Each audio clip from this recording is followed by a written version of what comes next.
Bom, então, tem uma autora, Ana Cláudia Quintana, ela tem uma série de livros, ela é uma médica paliativa, e ela fala muito sobre esse final, né? Esse finalzinho da vida, como é, o que que as pessoas sentem, o que que elas pedem. O primeiro dela foi esse aqui, ó. A morte é um dia que vale a pena viver. Vai de encontro ao que a Natasha falou, né? Então, no dia da minha morte, eu quero estar vivo para saber o que está acontecendo. É um processo que é meu e eu espero estar ali passando por aquilo também, né? E aí, desse livro, resultou esse outro aqui, Histórias Lindas de Morrer, que são relatos das pessoas que ela entrevistou no primeiro livro. Também é maravilhoso. Depois, ela fez esse aqui, ó, para a vida toda valer a pena viver. Então seria, será que eu deixo para viver só quando chegou a hora, né? Que eu tenho uma doença, que eu tenho algum problema? A gente precisa ir vivendo dia a dia. E paralelo a esse livro que ela fez, né? Ela tinha uma paciente que chamava Ana Michele Soares. E essa Ana Michele, ela escreveu 3 livros. Olha, eu cheia de livros hoje, né? E ela era uma paciente oncológica. Enquanto Eu Respirar, foi o primeiro livro dela. Ela era uma paciente oncológica e ela foi colocando nesses livros, esse aqui foi o segundo e esse foi o terceiro, que na verdade, quando ele foi lançado, ela já tinha falecido. Ela já tinha escrito, mas ela faleceu antes do lançamento. Então, esses livros aqui são muito interessantes para a gente ver, né? Enquanto eu estou respirando, ainda existe vida. E se existe vida, eu tenho desejos.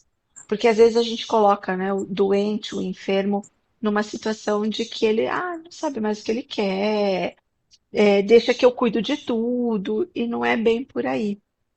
E aí, uma coisa também que a gente falou no vídeo passado, né, quem cuida de quem cuida, ela também fez um livro, Cuidar até o Fim, falando um pouco assim, né, como que é esse processo de quem está cuidando de quem está indo ali caminhando para a finitude mesmo. Então, Uhum. assim, são livros que não são psicanalíticos, mas que são maravilhosos para a gente entender esse processo, entender como que é, falar sobre, que é o que vai dando um lugarzinho para a gente aí, né? A única coisa que a gente sabe na vida é que a gente nasce e que a gente morre. E o que que a gente faz Sim. nesse intervalo, né? Existe um intervalo aí para a gente fazer o que for melhor para a gente.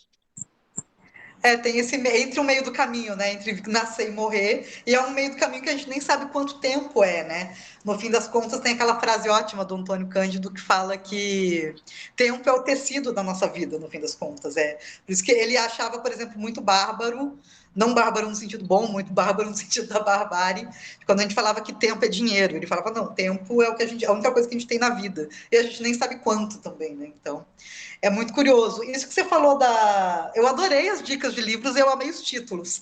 Cada título eu achei mais interessante que o outro.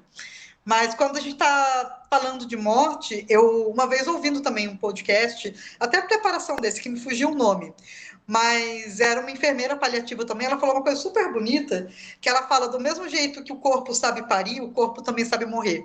O corpo sabe morrer, tem processos que não são da ordem do racional, que são da ordem biológica mesmo.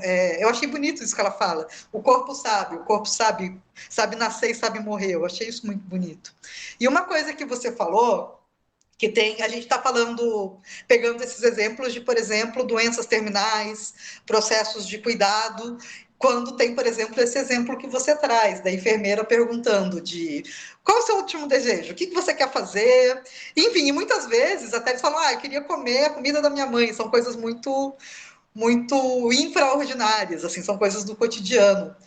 Uma das coisas que eu acho interessante do processo analítico é que todo mundo fala que quando a gente está lá no fim da vida, no leito de morte, enfim, a gente faz esse balanço da vida, né? Nossa, eu queria ter feito tal coisa, não deveria ter feito tal coisa, queria ter. Enfim, X coisas. Eu acho que o grande lance do processo analítico também é ajudar a gente a fazer esse balanço da vida sobre para onde está indo nossa libido, o que está sendo o nosso desejo, antes da gente chegar nesse lugar, né? A gente ir conseguindo fazer esse balanço ao longo da vida.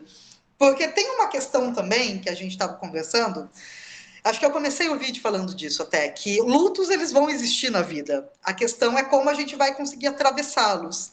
E não é a ideia de acelerar esse luto. Eu acho que tem um ponto também, né? Que parece que. Parece não, né?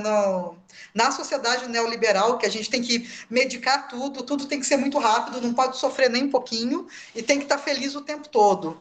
Eu acho que a psicanálise, nesse espaço, traz quase que a validação para esse sofrimento e que esse sofrimento ele precisa existir e ele tem o tempo dele de existir. E a gente vai, acho que a função do analista nesse momento, por exemplo, de lutos, qualquer que seja o luto, é estar junto e entendendo, ok, isso aconteceu. O que a gente faz a partir disso?